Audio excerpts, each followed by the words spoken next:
임진왜란이 발발하고 왜군은 파죽지세로 진군해 단숨에 한양을 점령하였다.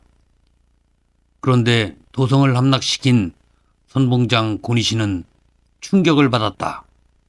궁궐에 남아있던 왕을 사로잡고 승전을 자축하려 했는데 도성이 텅 비어 있었던 것이다.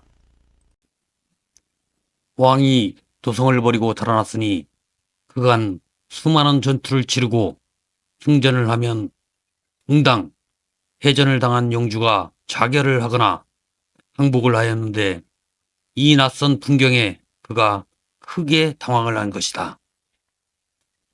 오직 조선왕을 사로잡으려 전력을 다해 한양까지 왔던 고니시에게 그 허탈함은 실로 컸을 것이다. 왕만 잡으면 이 전쟁을 승리로 끝낼 수 있었고 본인은 최고의 공을 세우고 역사의 이름을 날릴 수 있는 기회였기 때문이다. 평생 전쟁을 치르며 살아온 그에게는 도무지 이해할 수 없는 일이었다. 왕이 도망간 텅 빈 왕궁은 아무런 의미가 없었고 그나마 폐허가 된 처참한 모습. 그에게 조선이라는 나라는 도무지 이해하기 어려운 존재였다. 몽진을 가는 선조. 일평생 궁에서 온갖 호사를 누리고 천하를 다스렸던 왕은 갖은 고초와 분산된 행렬에다 식량마저 여의치 않았고 가마가 가파른 산길을 지나야 했으며 거기에 노수까지 했으니 그 초라함은 이루 말할 수 없었다. 그래도 대명국 황제만이 자신을 구해줄 거라는 한 가닥 희망을 가지고 북으로 향할 뿐이었다. 외적들을 피해 최대한 도성에서 멀어지는 것이 우선이었으니까. 지금껏 왕에게 있어서는 백성들의 고초는 다른 세상의 일이었고 낡고 초라한 삶을 살아가는 민초들을 진정으로 대한 적이 없었던 왕은 몽진을 통해 처음으로 목도하는 일이었을 것이다. 외장들은 왕을 쫓아 북진을 하기로 하였는데 한 가지 문제가 있었다. 조선반도의 일부분인 호남을 점령하지 못했고 수만의 대병력이 먹고 입을 군수물자와 군량미가 제대로 조달되지 못했기 때문이다. 보급은 전쟁을 치르는 데 있어 절대적으로 중요한 일이었다.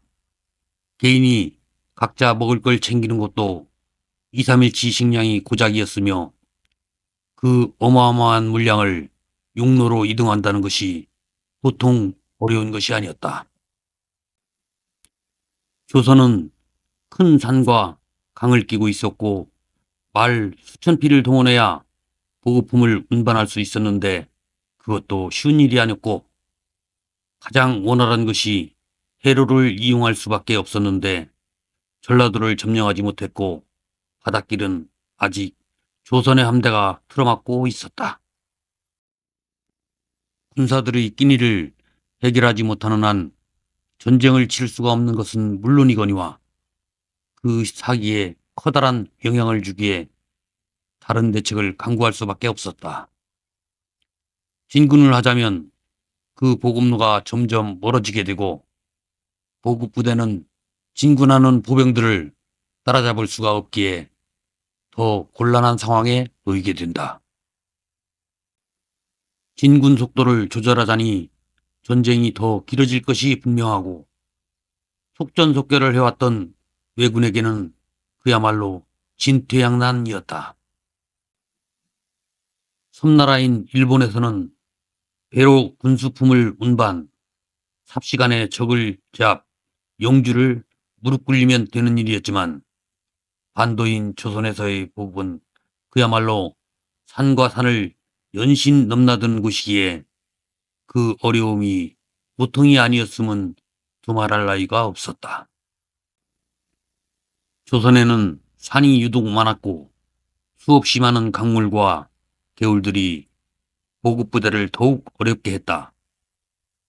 그래서 우리 민족은 외적의 침입에 청야 전술을 많이 썼고 수송전을 주로 택했었다.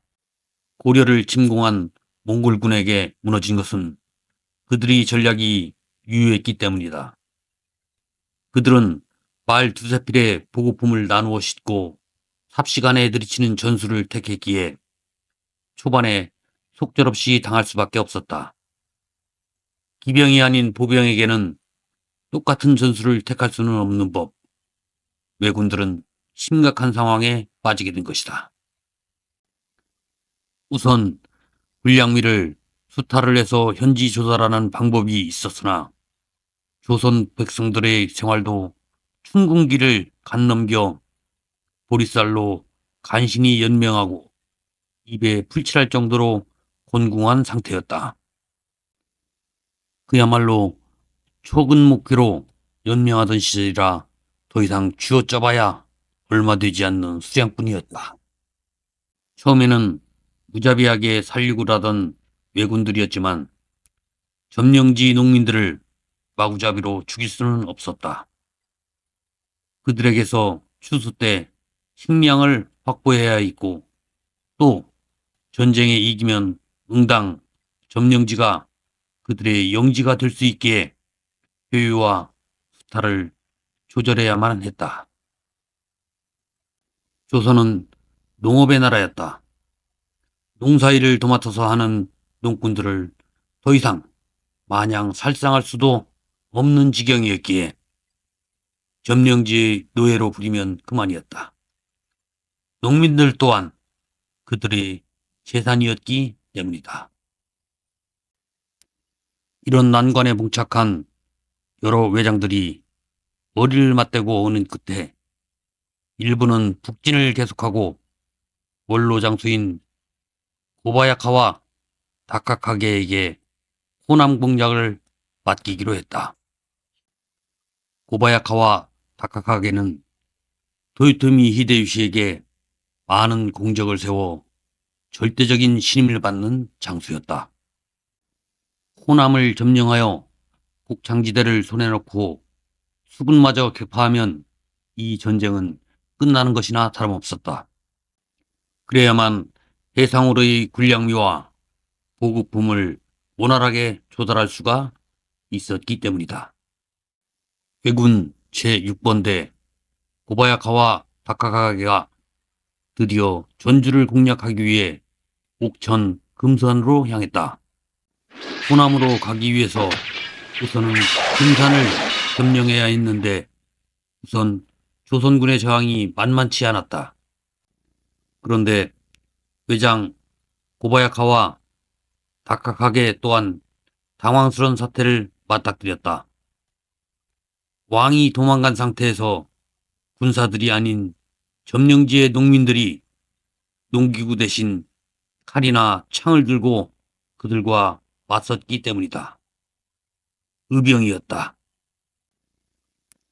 잔인함으로 둘째가라면 서러운 외적들에게 두려움에 떨어 엎드리던 힘없고 가난한 농민들이 벌떼처럼 일어나 그들을 도륙냈던 것이다. 처자식을 잃은 자, 부모를 잃은 자도 있었고 그냥 내 땅을 짓밟은 짐승들에게 복수를 하고자 일어선 농민들이었다.